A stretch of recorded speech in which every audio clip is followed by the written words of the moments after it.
नमस्कार शेतकरी मित्रांनो आणि मैत्रिणींनो, सोयाबीनच्या डिजिटल शेती शाळेत तुमचं स्वागत आहे। या व्हिडिओमध्ये आपण सोयाबीनची बियाणे निवड या अत्यंत महत्त्वाच्या गोष्टीविषयी जाणून घेणार आहोत। चला करूया सुरुवात। कोणतंही पीक चांगलं येण्यासाठी बियाणं महत्त्वाचं असतं। तुम्ही वेळेवर पाणी दिलं, खते दिली, कीड नियंत्रण केलं, तण नियंत्रणही केलं, पण बियाणं जर चांगलं नसेल तर पीक चांगले येईल याची खात्री नसते। परंतु बियाणं दर्जेदार असेल तर मात्र पीक यशस्वी होण्याची 100% खात्री असते। संत तुकाराम महाराजांनी तर म्हटलेलेच आहे, शुद्ध बीजापोटी फळे रसाळ गोमटी। बियाणं शुद्ध असेल तर त्या झाडाला, रोपाला येणारी फळे किंवा शेंगा नक्कीच दर्जेदार असतात। आणि याच्या विरुद्ध जर अशुद्ध बियाणं असेल तर अशुद्ध बीजापोटी फळे डिसाळ किडकी। हे काय तुकाराम महाराजांनी म्हटलेलं नाही, हे मी म्हणतोय। चला तर बियाण्याचं महत्त्व लक्षात आलं। आता बघूया नक्की कोणते बियाणे वापरावे। तुमच्याकडे जर घरचे बियाणे असेल तर त्याच्या वापराला प्राधान्य द्यावं, पण हे घरचं बियाणं दर्जेदार असलं पाहिजे। बियाणं दर्जेदार आहे की नाही हे कसं ठरवायचं? सोपं आहे। मागच्या वर्षी तुमच्या शेतातलं सोयाबीनचं पीक चांगलं आलं असेल, कीड अथवा रोगाचा प्रादुर्भाव जास्त प्रमाणात झालेला नसेल आणि याच पिकामधून निवडून तुम्ही काही बियाणं नीट जपून ठेवलं असेल तर हे बियाणं दर्जेदार आहे असं मानायला हरकत नाही। हे घरचं बियाणं तुम्ही नक्कीच वापरू शकता। इथे एक काळजी मात्र नक्की घ्या। काय असतं, आपल्या घरच्या बियाण्यामध्ये खडे, कचरा, फुटकं बियाणं असू शकतं। बियाण्यातून हा सर्व कचरा, खडे, फुटके दाणे बाजूला काढण्यासाठी या बियाण्याची प्रतवारी करून घ्यावी। आता ही प्रतवारी नक्की कशी करावी यासाठी तुम्ही स्पायरल सेपरेटर वापरू शकता। मित्रांनो, हा स्पायरल सेपरेटर हा असा दिसतो। याच्या वरच्या बाजूला एक इनलेट आहे आणि याच्या खालच्या म्हणजे तळाच्या बाजूला 2 आउटलेट आहेत। आपण आपलं सोयाबीनचं बियाणं हे वरच्या इनलेटमधून टाकलं की ग्रॅव्हिटीमुळे हलकं, फुटकं बियाणं, कचरा व खडे हे खालच्या 2 आउटलेटपैकी वरच्या आउटलेटमधून बाहेर फेकलं जातं आणि चांगलं दर्जेदार बियाणं हे खालच्या दुसऱ्या आउटलेटमधून बाहेर फेकलं जातं। आहे की नाही सोपं? आता मित्रांनो, असं होऊ शकतं की तुमच्याकडे असे स्पायरल सेपरेटर नाही आहेत किंवा ते खरेदी करणं तुम्हाला शक्य नाही।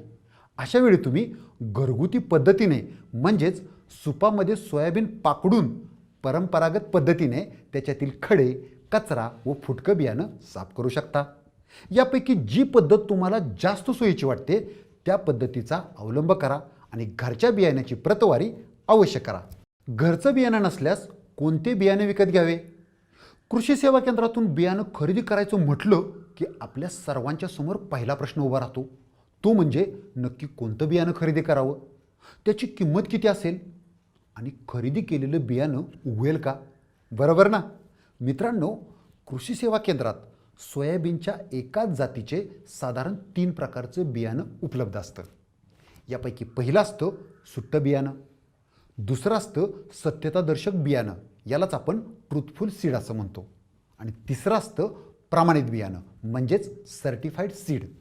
आता तुम्ही म्हणाल, ही काय भलतीच नावं सांगताय राव, ही बियाणं ओळखायची कशी? चला समजून घेऊया। यापैकी सुट्टं बियाणं हे पोत्यात भरून ठेवलेलं असतं। हे बियाणं ना कुठल्या कंपनीचं असतं ना त्याला कोणी प्रमाणित केलेलं असतं। हे बियाणं दुकानदार त्याच्या पोत्यातून काढून आपल्या पोत्यात टाकून देतो। सुट्टे बियाणे सर्वात स्वस्त असतं आणि दुकानदार या बियाण्याची कुठलीही पावती देत नाही, कारण हे बियाणं उगवेल की नाही हे त्यालाही ठाऊक नसतं। त्यामुळे कृपया सुट्टं बियाणं घेऊ नये। दुसरं बियाणं सत्यतादर्शक बियाणं, याचं पॅकिंग एकदम चकाचक केलेलं असतं। हे बियाणं सुट्ट्या बियाण्यापेक्षा थोडं महाग असतं। हे बियाणं बियाणे बनवणाऱ्या कंपनीने प्रमाणित केलेलं असतं, परंतु शासनाने प्रमाणित केलेलं नसतं. त्यामुळे हे बियाणं कंपनीच्या विश्वासार्हतेवर तुम्ही खरेदी करू शकता. तिसरं आणि महत्त्वाचं बियाणं म्हणजे प्रमाणित बियाणं. हे सत्यतादर्शक बियाण्यापेक्षा थोडं महाग असतं. हे बियाणं कंपनीनं तर प्रमाणित केलेलं असतंच, शिवाय शासनाच्या बीज प्रमाणीकरण यंत्रणेकडूनही प्रमाणित केलेलं असतं. हे बियाणं ओळखण्याची खूण म्हणजे त्याच्या तोंडाला निळ्या रंगाचा टॅग असतो. टॅगवर सर्टिफाईड सीड्स म्हणजेच प्रमाणित बियाणं असं लिहिलेलं असतं. जर तुम्ही सोयाबीनचे प्रमाणित बियाणं एकदा खरेदी केलं व पीक आल्यावर त्यातल्या चांगल्या बिया निवडून पुढील वर्षासाठी बाजूला ठेवल्या, तर ते पुढील 2 ते 3 वर्ष उगवण क्षमता तपासून तुम्ही वापरू शकता. प्रत्येक वर्षी नवीन बियाणं खरेदी करायची गरजच नाही. म्हणून शक्यतोवर सोयाबीनचं प्रमाणित बियाणे खरेदीलाच प्राधान्य द्यावं. चला पुढे जाऊया. मित्रांनो, या आहेत सोयाबीनच्या काही सुधारित जाती. या चार्टचं नीट निरीक्षण केल्यावर तुमच्या लक्षात येईल यामध्ये कुठली जात कुठल्या वर्षी प्रसारित केली आहे, तिचा कालावधी किती आहे आणि तिची सरासरी उत्पादकता किती आहे. या माहितीबरोबरच ही जात कुठल्या कीड व रोगास प्रतिकारक्षम आहे की मध्यम प्रतिकारक्षम आहे याची सविस्तर माहिती या चार्टमध्ये दिलेली आहे. मित्रांनो, या चार्टचा नीट अभ्यास करा. या चार्टमध्ये दाखवलेल्या जातींचे प्रमाणित बियाणं तुम्हाला कृषी विद्यापीठं, कृषी विज्ञान केंद्र किंवा कृषी सेवा केंद्रात उपलब्ध होईल. या चार्टमधील जी जात तुमच्या परिसरात उपलब्ध असेल, चांगली येत असेल, त्या जातीची तुम्ही निवड करू शकता.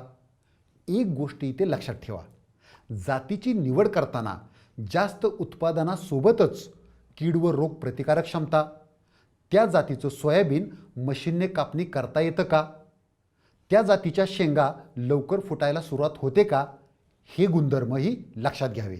म्हणून शक्यतो 10 वर्षापेक्षा जुन्या असलेल्या जाती वापरणं टाळावं. कारण या 10 वर्षात आपल्या कृषी विद्यापीठांनी नवनवीन जाती तयार केलेल्या आहेत, ज्या सोयाबीनवरील काही किडींना, रोगांना मध्यम प्रतिकारक्षम आहेत. ते आपल्याला आत्ताच्या चार्टवरून लक्षात येईल. लक्षात घ्या, या चार्टमधील फुले संगम, फुले किमिया, फुले अग्रणी यासारख्या जातींचा कालावधी हा जमिनीच्या प्रकारानुसार 10 ते 15 दिवसांनी बदलू शकतो. म्हणजेच जर तुमची जमीन भारे असेल तर हा कालावधी 10 ते 15 दिवसांनी वाढतो आणि जर तुमची जमीन मध्यम असेल तर हा कालावधी आहे असाच राहतो. आता बघूया बियाणे खरेदी करताना व वापरताना नक्की काय काळजी घ्यावी. यामध्ये बियाणे खरेदी करताना दुकानदाराकडून सही शिक्क्यासह पक्की पावती घ्यावी. पेरणीच्या वेळी पिशवी फोडताना ती खालून फोडावी, जेणेकरून पिशवीवरचा टॅग आणि सील तुटणार नाही आणि ती पिशवी जपून ठेवता येईल. आणि ही पावती व पिशवी बियाणं उगवेपर्यंत नीट जपून ठेवायची बरं का, कारण भविष्यात बियाणं जर उगवलं नाही तर तुम्ही या पावती व पिशवीच्या आधारे कायदेशीर दाद मागू शकता. बियाणे हाताळताना घ्यावयाची काळजी. बियाण्याची साठवणूक ही कोरड्या जागेवर सावलीत करावी आणि मुंग्या, सोंडी व इतर किडे नसणाऱ्या ठिकाणी करावी. सोयाबीनसारखी द्विदल बियाणे हाताळताना ते जोरात खाली फेकू नये. असे केल्यास त्या बियाण्यावरील टरफल निघते, ते बियाणं फुटतं आणि त्यामुळे त्याची उगवण क्षमताही कमी होते. बाजारातून आणलेलं बियाणं डोक्यावरून सरळ जमिनीवर फेकलं की त्याची उगवण क्षमता ही किमान 25% कमी झालीच म्हणून समजा. म्हणून बियाण्याची पिशवी कधीही खाली फेकू नका, अलगद खाली ठेवा. चला, बियाण्याची निवड तर झाली. आता बघूया या बियाण्याची उगवण क्षमता नक्की कशी तपासावी. पण त्याआधी उगवण क्षमता म्हणजे काय हे जाणून घेऊया. तुम्ही बाजारातून विकत आणलेल्या सोयाबीनच्या पिशवीवर त्या बियाण्याची उगवण क्षमता ही लिहिलेली असते. उदाहरणादाखल आपण समजूया की उगवण क्षमता 80% असं पिशवीवर लिहिलेलं आहे. याचा अर्थ तुम्ही या पिशवीतील सर्व बियाणं पेरलं तर त्या बियाण्यापैकी 80% बियाणंच उगवेल. पण मित्रांनो, या पिशवीवर लिहिलेल्या उगवण क्षमतेवर तुम्ही विसंबून राहू नका. मित्रांनो, नीट लक्ष देऊन ऐका. मागच्या वर्षी महाराष्ट्रात बऱ्याच शेतकऱ्यांनी सोयाबीनची पेरणी केली, पण काही शेतकऱ्यांचं सोयाबीन हे उगवलंच नाही. त्यामुळं शेतकऱ्यांचं मोठं नुकसान झालं आणि त्यांचा एक हंगाम अक्षरशः वाया गेला. ज्यावेळी या बियाण्याची प्रयोगशाळेत तपासणी केली गेली त्यावेळी असं लक्षात आलं की या बियाण्याची उगवण क्षमता ही 25%च होती. फक्त एक छोटीशी स्टेप म्हणजे बियाण्याची उगवण क्षमता तपासणे ही न केल्यामुळे या शेतकऱ्यांचा एक हंगाम वाया गेला. काय असतं, घरचं किंवा बाजारातून आणलेलं बियाणं जर उगवलं नाही तर आपला खतावरचा खर्च, मनुष्यबळावरचा खर्च, तसेच संपूर्ण एक हंगाम वाया जातो. कधीकधी आपल्यावर दुबार पेरणी करण्याची वेळ येते. अशी परिस्थिती आपल्यावर उद्भवू नये म्हणून बियाणं घरचं असो अथवा विकतचं, बियाण्याची उगवण क्षमता ही तपासलीच पाहिजे. आणखी लक्षात घ्यायची गोष्ट म्हणजे तुमच्याजवळ बियाण्याच्या ज्या बॅग असतील त्या प्रत्येक बॅगची उगवण क्षमता ही वेगवेगळी तपासलीच पाहिजे. आता ही उगवण क्षमता नक्की तपासायची कशी? अगदी सोपं आहे. दाखवल्याप्रमाणे एक गोणपाट ओलं करून घ्या. आता पेरावयाच्या बियाण्यातील प्रातिनिधिक स्वरूपाच्या अशा कुठल्याही 100 बिया रँडमली निवडा व त्या गोणपाटावर दाखवल्याप्रमाणे 10-10च्या 10 ओळी करून एकमेकापासून 1.5 ते 2 सेंटीमीटर अंतरावर ठेवून द्या. एकदा बिया ठेवून झाल्या की त्यावर दुसरं ओलं केलेलं गोणपट दाखवल्याप्रमाणे झाकून टाका. त्यानंतर आपण योगा मॅट किंवा चटईची जशी गुंडाळी करतो तशी हलक्या हाताने गोणपाटाची गुंडाळी करून घ्या. ती गुंडाळी 3 ते 4 ठिकाणी दाखवल्याप्रमाणे सुतळीच्या साह्याने हलकीच बांधून घ्या आणि तशीच थंड ठिकाणी सावलीत ठेवून द्या. आता गोणपटाची ही गुंडाळी पुढील 4 दिवस थंड ठिकाणी सावलीत अशीच ठेवायची आहे. ओलावा टिकून राहण्यासाठी त्यावर गरजेनुसार पाणी शिंपडून गोणपाट ओले ठेवा. 4 दिवसांनी ती गुंडाळी उघडून चांगले कोंब आलेले दाणे वेगळे करा व ते मोजा. किती टक्के दाण्यांना चांगले कोंब आलेले आहेत ते तपासा. हीच आहे आपल्या बियाण्याची उगवण क्षमता. म्हणजे 100 पैकी जर 75 दाण्यांना चांगले कोंब आले असतील तर आपल्या बियाण्याची उगवण क्षमता झाली 75%. लक्षात घ्या, 70% किंवा त्यापेक्षा जास्त बियांना चांगले कोंब आले असतील तर आपल्या बियाण्याची उगवण क्षमता ही एकदम चांगली आहे. पेरणीसाठी असे बियाणे शिफारस केलेल्या मात्रेइतकेच म्हणजे 26 ते 30 किलो प्रति एकर या प्रमाणात तुम्ही वापरू शकता. परंतु जर उगवण क्षमता 60 ते 70%च्या दरम्यान असेल तर मात्र पेरणीसाठी बियाण्याची मात्रा जरा वाढवावी लागते. यासाठी एक ठोकताळा म्हणजे दर 1% कमी उगवण क्षमतेमागे अर्धा किलो बियाणं वाढवायचं.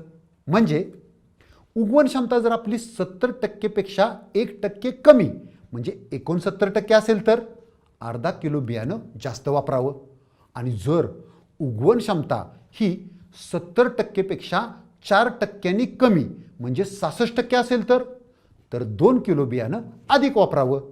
इथं लक्षात घ्या की बियाण्याची उगवण क्षमता ही 60% पेक्षा कमी असल्यास ते बियाणं पेरणीसाठी वापरू नये. मित्रांनो, तुमच्या फायद्याची एक अत्यंत महत्त्वाची गोष्ट आता मी तुम्हाला सांगणार आहे. नीट लक्ष द्या. मित्रांनो, तुम्हाला माहीतच आहे की सोयाबीनचं बियाणं हे बाजारात खूप महाग विकत मिळतं. तसेच ते योग्य दर्जाचं मिळेल याची पुरेशी खात्री नसते. यावर काही उपाय आहे का? नक्की आहे. यावर उपाय म्हणजे ग्राम बीजोत्पादन. म्हणजेच आपल्या गावासाठी लागणारं सोयाबीनचं बियाणं आपण आपल्या गावातच तयार करणे. आहे की नाही भन्नाट कल्पना? हे नक्की कसं करायचं तर बघा, गावाने एकत्र येऊन दरवर्षी आपल्याला सोयाबीनचे नक्की किती बियाणे लागते याचा अंदाज घ्यावा. मग हे बियाणं तयार करण्यासाठीचं क्षेत्र ठरवून त्यावर एकदम शास्त्रशुद्ध पद्धतीने सोयाबीनची लागवड करावी. यासाठी आपण कृषी विद्यापीठ किंवा कृषी विज्ञान केंद्राकडून सोयाबीनचं प्रमाणित बियाणं विकत आणू शकतो. आणि यासाठीचा खर्च आणि कष्ट दोन्ही सामूहिक असतील. मग पुढल्या वर्षी याच शेतातील बियाणं हे संपूर्ण गावाला सहज उपलब्ध होईल. पुढच्या वर्षी बियाणे खरेदी करण्याचा संपूर्ण गावाचा खर्च वाचेल. गावात जर समजा 1000 एकर क्षेत्रावर सोयाबीनची लागवड होत असेल तर साधारणतः संपूर्ण गावाचे 30 लाख रुपये वाचतील. आणि सर्वात महत्त्वाचं म्हणजे संपूर्ण गावाला दर्जेदार आणि खात्रीशीर असं सोयाबीनचं बियाणं सहज उपलब्ध होईल. आहे की नाही कमाल? याची काही यशस्वी उदाहरणं आपल्यासमोर आहेत. साताऱ्यातील महागाव, चिंचनेरनीम, नागठाणे या गावांनी मागील वर्षी हा उपक्रम यशस्वीरित्या राबवला आणि यावर्षी या गावांना सोयाबीनचं दर्जेदार बियाणं मुबलक प्रमाणात उपलब्ध झालं आहे. प्रत्येक गावाने ग्राम बीजोत्पादनाचा हा उपक्रम नक्कीच राबवायला हवा. तर मित्रांनो, या व्हिडिओमध्ये सोयाबीनच्या बियाणे निवडीबाबत आपण सविस्तर माहिती घेतली. आता बियाणे निवडीबाबत तुम्ही दक्ष राहाल अशी आम्हाला खात्री आहे. चला तर पुन्हा भेटूया डिजिटल शेती शाळेच्या पुढच्या व्हिडिओमध्ये. पण लक्षात आहे ना, टेन्शन घेऊ नका, हसत खेळत शिका.